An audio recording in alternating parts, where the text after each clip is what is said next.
복음이 왜 제일 중요합니까? 복음만이 사람을 변화시키는 능력이 되기 때문입니다.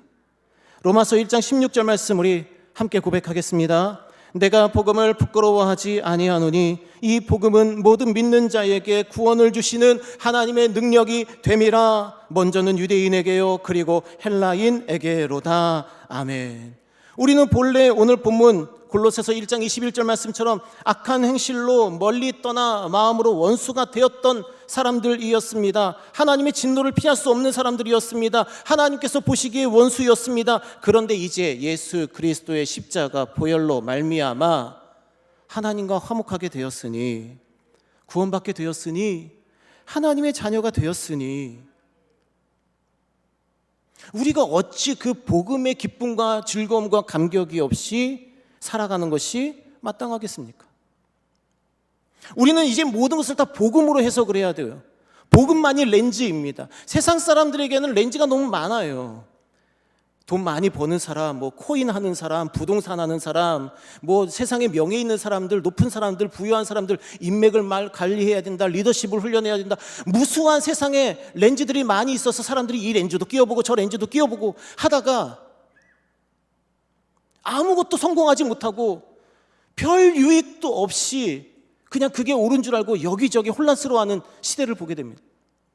하지만 성도들은 딱 하나의 렌즈가 있으면 됩니다. 무엇입니까? 예수님이 나를 위해 죽으셨다.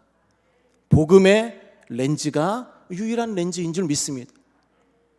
사도 바울을 한번 생각해 보겠습니다. 다메섹 도상으로 가는 길에 주님을 만났어요. 주님을 만나고 주님을 경험하자 복음이 그 안에 들어왔습니다. 그리고 삶이 바뀌었어요. 과거와 현재와 미래가 다 바뀌었습니다. 과거에 그는 내가 왜 이방 땅인 길리기아 다소에서 태어났을까? 하나님 구원의 경륜 속에서 보니 나를 이방인의 사도로 부르시기 위함이었구나.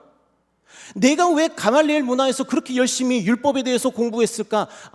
내가 총독 앞에도 서야 되고 유대인들 앞에도 서야 되고 내가 지혜로운 자들 앞에서, 권세 있는 자들 앞에서 복음을 증거하게 하시기 위해서 나를 준비하신 거구나. 사도 바울은 자신의 삶을, 자신의 과거를, 현재를, 미래를 해석하기 위해서 딱 하나의 렌즈, 복음이라고 하는 렌즈가 필요했고, 자신의 인생 전체가 하나님의 계획, 구원의 경륜 가운데 있음을 깨달았습니다. 복음. 그래서 고린도전서 15장 9절에서 10절 말씀에 나는 사도 중에 가장 작은 자라. 사실 사도 바울의 로마 시민권을 생각한다면, 가말리엘 문화에서 공부했던 그 탁월한 학식을 생각해 본다면 이런 말을 하진 못하죠. 하지만 구원의 경륜 가운데 있다 보니 나는 과거에 하나님을 믿는 교회를 박해했었구나. 나는 하나님의 일을 할 자격이 없는 사람인데 예수님께서 주님의 하나님의 은혜로 나를 변화시키셨구나. 그래서 10절 말씀에 내가 나된 것은 다 하나님의 은혜로 된 것입니다. 오직 나와 함께 하신 하나님의 은혜 때문입니다. 삶을, 과거를, 자기의 사명을 제대로 볼 수 있게 된 것이죠. 요셉의 생애 마찬가지입니다. 사람의 생각으로 보자면 요셉 자신도 어리석음이 있었어요. 형들에 대해서 고자질하기도 하고, 아버지가 맞춰준 채색 옷을 자랑하기도 하고, 자기가 꾼 꿈을 가감없이 그냥 드러내다가 미움을 사기도 했습니다. 그 모든 과정 속에서 17살 되던 해에 형들에 의해서 애굽으로 팔려가 종이 되죠. 아마 저였으면, 복음의 눈이 없었다면 어떻게 복수할까? 내가 높은 자리만 올라가면, 내가 다시 만나기만 하면, 내가 죽이지는 않는다 하더라도 내가 매질을 하리라 라고 생각했을지 모릅니다. 보디발의 집에서 종살이한 것도 억울한데 정결하게 살려고 결단한 것이 도리어 죄가 되어서 감옥에 갇혔습니다. 죄수의 몸이 되었습니다. 그렇게 모진 고생을 통해서 애굽의 총리 대신이 되었습니다. 형들이 식량을 구하러 왔다가 요셉을 확인하고는 무릎을 꿇고 두려워하면서 요셉 앞에 섰을 때 요셉이 어찌합니까? 때리지 않아요. 채찍질하지 않습니다. 매질하지 않습니다. 망신도 주지 않습니다. 조롱하지도 않습니다. 어떻게 하느냐? 도리어 형님들을 위로합니다. 창세기 45장 5절 말씀에 당신들이 나를 이곳에 팔았다고 해서 근심하지 마소서, 한탄하지 마소서. 하나님이 생명을 구원하시려고 나를 당신들보다 먼저 보내셨나이다. 아멘. 이 구절에 아쉬움이 있습니까? 서운함이 있습니까? 원망이 있습니까? 불평이 있습니까? 아니요, 전혀 없어요. 오직 딱 하나, 하나님의 계획이 담겨 있어요. 형님들이 나를 그렇게 판 것도 하나님의 계획 가운데 있었고, 그 계획 가운데에서 내가 늘 깨끗하고 정결하게 하나님의 뜻을 따르다 보니 제가 이 자리까지 왔고, 이 자리에 온 것은 내 힘과 내 능력으로 올라가는 것도 아니라 하나님이 나를 먼저 보내셔서 생명을 구원하기 위해서 일하신 것입니다. 복음만이 렌즈이고 복음만이 기준이에요. 하나님의 경륜을 아는 것, 구원의 경륜을 아는 것, 그래서 우리 인생에 중요하다라고 하는 것이죠. 제가 존경하는 어떤 목사님께서 설교 시간에 이런 외침을 하신 적이 있습니다. 산골짜기에서 흐르는 물 제멋대로 흐르는 것 같습니다. 때로는 고여있는 것 같기도 하고 때로는 굽이칠 때도 있습니다. 이리 부딪히고 저리 부딪히기도 합니다. 그러나 한결같이 바다로 향합니다.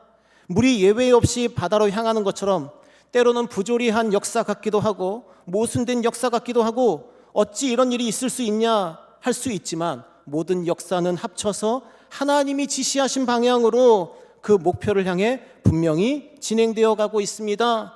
궁극적으로는 반드시 하나님의 뜻이 이루어지며 하나님의 공의가 실현되며 하나님의 나라가 이 땅에 이루어질 것을 우리는 의심 없이 믿고 있습니다.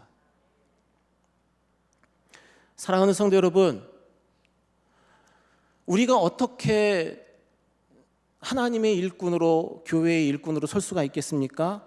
복음의 기쁨, 구원의 감격, 나를 하나님이 부르셨다라고 하는 이 소명의식이 교회의 일꾼됨보다 먼저 앞장서야 될 줄 믿습니다. 저와 여러분이 예수님의 십자가 그 능력과 감격으로 늘 충만한 복된 삶을 살아갈 수 있기를 주님의 이름으로 축복합니다. 두 번째로는 목표가 분명해야 하죠. 교회 생활을 하다 보면 교회 안에 여러 부서들이 있습니다.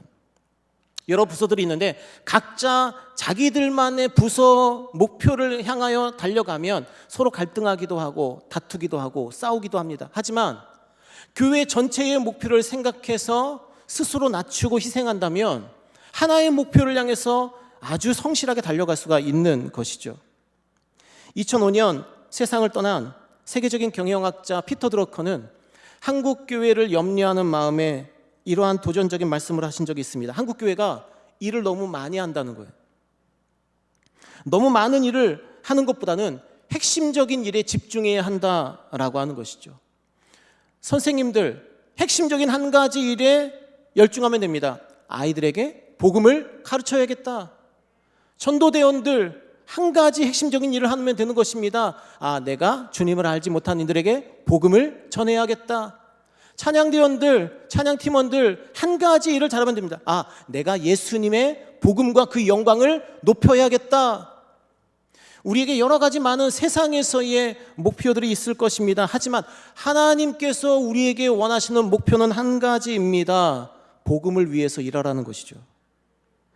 오늘 말씀 골로새서 1장 25절 말씀, 복음을 위해 일한다는 것이 무엇이냐? 함께 읽겠습니다. 내가 교회에 일꾼된 것은 하나님이 너희를 위하여 내게 주신 직분을 따라 하나님의 말씀을 이루려 함이니라. 아멘. 교회의 일꾼은 하나님의 말씀을 이루는 거예요. 내 뜻, 내 생각, 내 주관을 이루는 것이 아니라 하나님의 말씀을 이루는 거예요. 그럼 하나님의 말씀을 이루는 것은 무엇과 연관되어 있느냐? 27절 말씀에 이 비밀의 영광이 이방인 가운데 얼마나 풍성한지를 알게 하려 하심이라. 요약하자면 교회의 일꾼된 것은 하나님의 말씀을 이루기 위함이고 또한 풍성한 복을 받아 누리기 위함인 것입니다.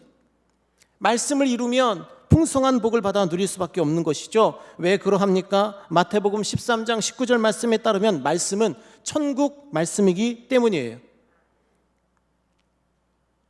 요한복음 6장 68절 말씀에 따르면 말씀은 영생의 말씀이기 때문입니다. 사도행전 14장 3절 말씀에 따르면 말씀은 은혜의 말씀이기 때문이에요. 그래서 우리가 말씀을 이룬다, 말씀을 성취한다라고 하는 것은 우리가 천국을 소망하고 천국을 바라볼 수 있음을 뜻하는 것이고, 우리 안에 영생의 복이 주어지는 것이고, 우리 안에 그 풍성한 하나님의 은총, 은혜가 베풀어지는 것을 의미하는 것입니다. 그럼 우리는 말씀을 어떻게 이루겠습니까? 우리를 세우고 다른 사람을 세우는 일이 두 가지 일이죠. 두 가지입니다. 데살로니가전서 1장 6절과 7절 말씀에 너희는 많은 환난 가운데 성령의 기쁨으로 말씀을 받아라. 말씀을 받아서 무엇을 해요? 우리와 주를 본받은 자가 되라. 인격이 변화되는 거예요. 우리가 하나님의 말씀으로 우리 인격이 변화돼서 바로 세워져야 하나님의 영광이 드러나는 것이죠. 우리 인격이 제대로 서지도 않아. 우리는 여전히 거짓말하고 세상 방식과 세상 가치대로 살아가고, 거짓말하고 속이고 다투고 분쟁하고 싸우고 내 생각 드러내고 그런 사람인데, 복음을 증거하면 복음의 훼손이 오죠. 교회의 훼손이 옵니다. 하나님 영광의 훼손이 와요. 순서는 발라야 합니다. 순서는 똑같아야 돼요. 먼저 우리가 바로 세워져야 합니다. 우리가 주님을 본받는 자가 되어야 됩니다. 말씀을 받아서 우리의 인격이 먼저 변화되어 7절 말씀처럼 모든 믿는 자의 본이 되는 모습이 될 때, 그때 우리에게 무엇이 주어집니까? 오늘 골로새서 1장 28절 말씀처럼 그를 전파하여 각 사람을 권하고 모든 지혜로 각 사람을 가르치면 각 사람을 그리스도 안에서 완전한 자로 세우려 함이니, 다른 사람을 그때 세울 수 있는 거예요. 하나님 말씀이 우리 안에 이루어지면 우리가 변합니다. 먼저는 우리가 변한 구원의 기쁨과 감격 때문에 우리가 희생이라는 걸 알고, 겸손이라는 것을 알고, 믿음이라는 것을 알고, 소망이라는 것을 알고, 충성과 섬김, 구제, 이걸 알아가는 거예요.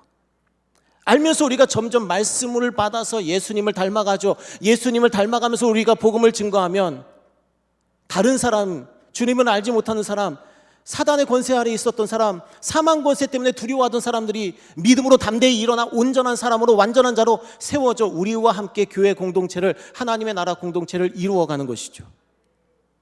그러므로 말씀을 이룬다라고 하는 것은 내가 먼저 변하고 그 다음에 다른 사람을 변화시키는 것, 내가 먼저 세워지고 다른 사람을 세우는 것. 그래서 교회는 하나님의 사람들을 세우는 곳입니다. 교회학교 선생님들의 역할이 바로 이 일입니다. 찬양대원의 역할이 이 일입니다. 남성교회 여전도의 일이 이 일입니다. 다락방 순장님들의 일이 이 일입니다. 장로님들, 안수집사님들, 권사님들, 집사님들의 일이 이 일입니다. 저와 여러분이 먼저 우리가 하나님의 말씀으로 풍성하여 인격이 예수 그리스도를 닮아가는 인격, 그래서 우리가 복음을 전파하고 가르칠 때에 다른 사람들을 하나님의 사람으로 세우는 능력의 역사가 나타날 수 있기를 주님의 이름으로 축복합니다. 이것이 우리 사역의 목표예요. 그럼 마지막 세 번째로 우리는 이 일을 어떻게 해야 합니까? 잘 해야죠. 최선을 다해서 해야죠. 굉장히 상투적이죠. 늘 듣던 말이죠. 근데 문제는 최선을 다한다는 것의 의미입니다.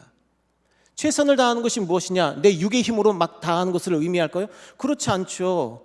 우리 중에는 병이 있으신 분도 있고요, 허리가 아프신 분도 있고요, 지금도 투병 중에 계신 분들도 계셔요. 그분들이 일을 못하는 거네요? 아니요, 그렇지 않습니다. 우리 중에는 젊은 사람이 있어요. 막 근육이 우람한 사람들도 있어요. 하지만 또 어떤 분들은 70대이시고 80이 되셔서 육체적으로 굉장히 연약한 분이 계셔요. 그런데 제 개인적인 경험을 말씀드리자면, 신방에 가면 앞에 계신 노 권사님, 막 80이 다 되신 권사님이 찬송을 하는데 저에게 엄청난 도전이 돼요. 분명히 멜로디도 다 틀려요. 심지어는 가사도 틀리셔요. 제가 설교하면 중간에 끼어드셔서 막 무슨 말씀을 하셔요. 그럼 저는 한 10분 정도 또 듣고 또 설교하고 또 듣고 설교하기도 해요. 근데 그렇게 신방을 하고 나오면 제 마음이 충만합니다. 도전을 받아요. 능력이 있어요. 그분은 분명히 약해요. 육체적으로 약해요. 죄송하지만 지식이 없으실 수도 있어요. 근데 어떻게 제 마음이, 목회자인 제 마음이 이렇게 충만하고 도전을 받고 막 힘이 생기고 능력이 생길까요? 그분 안에 다른 능력이 있는 거예요. 그것을 오늘 말씀 29절에서는 나도 내 속에서 능력으로 역사하시는 이의 역사를 따라, 성령님이 그 안에 계신 거죠. 우리가 힘을 다한다, 최선을 다한다, 잘한다라고 하는 것은 내 육체적인 힘과 지적인 힘과 논리의 힘과 건강을 의미하는 것이 아닙니다. 우리 안에 계신 하나님의 역사를 따라가는 거예요. 그걸로도 충분합니다. 예수님을 따라가십시오. 그럼 우리는 골고다 언덕도 오를 수 있고 십자가도 질 수 있는 거예요. 예수님 따라가십시오. 우리는 우리보다 더 나이가 어린 사람들 앞에서 무릎 꿇고 그 발을 씻겨줄 수 있는 거예요. 예수님을 따라가십시오. 우리의 몸에서 나오는 이 땀이 다 피가 되도록 열정적으로 기도도 할 수 있는 것입니다. 예수님을 따라가십시오. 밤새도록 기도하여도 남는 힘이 있음을 깨닫게 됩니다. 우리가 최선을 다한다, 잘한다, 열심히 있다, 이것은 인간적인 힘을 이야기하는 것이 아니에요. 우리 안에 거하시는 성령 하나님의 능력을 우리가 의지함을 뜻합니다. 이 말씀과 더불어서 오늘 말씀 24절에 그래서 중요한 말씀을 하죠. 나는 이제 너희를 위하여 받는 괴로움을 기뻐한다. 왜요? 우리 안에 거하시는 예수님의 영, 예수님께서 괴로움을 기뻐 받으셨기 때문입니다. 우리는 할 수 없죠. 세상 어디 나가서 괴로움 기쁘십니까? 물어보시죠. 단 한 사람도 괴로움이 기쁘다고 말한 사람 한 명도 없을 겁니다. 하지만 교회 안에서는 이게 진리이고 이게 상식이에요. 왜요? 우리는 그리스도의 남은 고난을 채우기 위해서 지금 이곳에 있기 때문입니다. 생각해보면 그리스도의 남은 고난이 무엇일까? 예수님 다 찢으시고 흘리시고 다 쏟으시지 않았습니까? 그런데 뭐가 남으셨다는 얘기죠? 분명히 예수님께서는 우리를 위해서 다 버려주셨어요.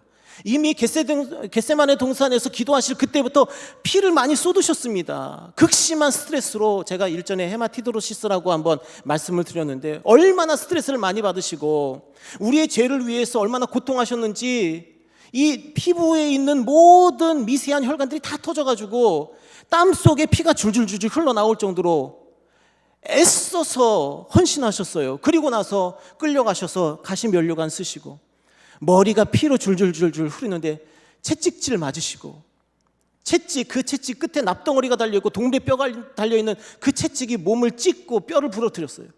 그런데 십자가를 지고 또 골고다 언덕 오르셔요. 그리고 십자가 위에 달려서 옆구리에 창까지 찔려가시면서 온몸에 물과 피를 다 쏟으시고 그 육체가 찢어지셨습니다. 뭐가 남았어요? 그리스도의 남은 고난이 무엇입니까? 중요한 것은 예수님께서 교회를 당신의 몸이라고 표현하셨어요. 로마서 12장 5절 말씀에 이와 같이 우리 많은 사람이 그리스도 안에서 한 몸이 되어 고린도전서 12장 27절 말씀에 너희는 그리스도의 몸이다. 에베소서 4장 12절 말씀에 그리스도의 몸을 세우려 하십니다. 15절 말씀에 그는 머리니 곧 그리스도다. 머리이신 예수 그리스도, 그분의 몸이 교회예요. 교회가 여전히 복음을 전하다가 박해를 당하면 그걸 이겨내야 되는 거예요. 왜요? 그리스도의 남은 고난이기 때문이에요. 예수님께서는 당신이 그 작은 육으로 당해야 할 고난을 다 당하셨지만 여전히 살아계셔서 우리 교회를 당신의 몸이라고 높여주셨기 때문에 우리는 세상에 복음을 증거하면서 당하는 고난, 박해, 환난 무엇으로 알고요? 아, 그리스도의 남은 고난이구나. 그래서 우리는 고난을, 괴로움을 기뻐하며 그리스도의 남은 고난을 우리의 육체에 채우는 사역을 감당해야 된다라고 말씀하고 있습니다. 사랑하는 성도 여러분, 그리스도의 남은 고난을 저와 여러분의 육체에 채울 수 있기를 주님의 이름으로 축복합니다. 예수님께서는 당신의 육체를 이 땅에 남겨두고 승천하셨습니다. 교회를 남겨두고 가신 거예요. 그래서 교회는 성육신의 연장이 되는 것입니다. 교회는 예수님의 몸으로서 예수님처럼 일해야 되는 거예요. 그래서 마태복음 4장 23절 말씀, 예수님께서 온 갈릴리에 두루 다니사 그들의 회당에서 가르치시며 천국 복음을 전파하시며 백성 중에 모든 병과 모든 약한 것을 고치시니. 우리 교회가 가진 비전이 이 비전입니다. 주님의 몸으로 당하신 그 고난을 우리가 짊어지는 거예요. 사랑하는 성도 여러분, 저와 여러분이 남아있는 그리스도의 고난을 우리 몸에 채우는, 그리고 이 일을 할 때에 우리 안에서 능력으로 역사하시는 하나님의 능력을 따라 감당할 수 있는 저와 여러분 될 수 있기를 주님의 이름으로 축복합니다. 찬송가 작사가 가운데 프란시스 하버갈이라는 사람이 있습니다. 이분은 영국에서 독일로 유학을 왔던 수도 원장의 딸이었습니다. 어렸을 때 유복하게 지냈지만 유학 와서 처음으로 고생을 했습니다. 몸에 병도 얻게 되었습니다. 치료를 받는 중에 근처 작은 화랑에 갔다가 렘브란트가 그린 고난받는 그리스도라는 그림을 보고 그 그림 아래 쓰여진 다음과 같은 글귀를 보았습니다. 나는 너를 위하여 생명을 주었는데 너는 나를 위하여 무엇을 주었느냐. 따져보니까 자기가 한 일이 없는 거예요. 그냥 자기는 교회를 왔다 갔다 하고 예배는 드렸는데 예수 그리스도를 위해서 내가 받은 고난이 없는 거예요. 복음을 전하다가 받은 고난이 없는 거예요. 남들을 위해서 기도하다가 받은 고난이 없는 거예요. 교회를 위해서 봉사하고 섬기다가 괴로웠던 적이 없었던 거예요. 그리스도의 남은 고난을 내 육체에 채우는 일이 없었던 거예요.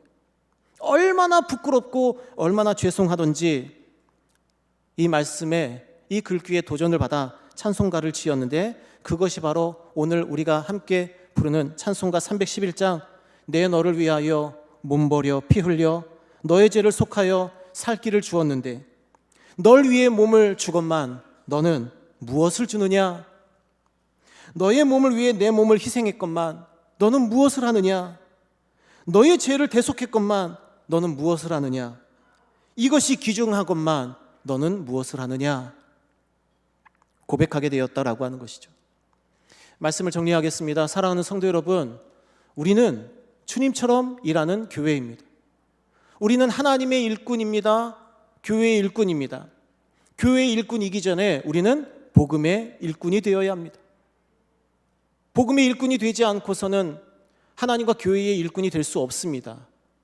우리 안에 예수님의 십자가에 대한 그 구원의 기쁨, 감격, 감동이 살아 있어야 우리가 하는 일이 신앙적인 행위가 되고 우리가 하는 섬김이 교회의 일, 주님의 일, 전도와 선교의 일이 되는 것입니다. 우리가 하는 일은 사람을 세우는 것입니다. 우리가 말씀을 이루며 우리 스스로 온전히 설 수 있기를 바랍니다. 그리고 다른 사람을 온전히 세울 수 있기를 주님의 이름으로 축복합니다. 이 일을 잘할 수 있기를 바랍니다. 인간적인 육체의 힘과 지식의 힘이 아니라 다름 아닌 내 속에서 능력으로 역사하시는 하나님의 능력으로 말미암아 날마다 최선을 다할 수 있기를 주님의 이름으로 축복합니다. 교회를 위해서 특별히 예수 그리스도의 남은 고난을 주님의 육체이신 교회에 채우시는 것처럼 우리 안에 복음을 위해서 전도를 위해서 기도하며 복음을 증거하며 주님 당하신 그 고난을 함께 경험하며 괴로움을 기뻐하고 하나님 맡기신 사명을 넉넉히 감당하는 우리 빛과 소금교회 모든 성도들 될 수 있기를 주님의 이름으로 축복합니다.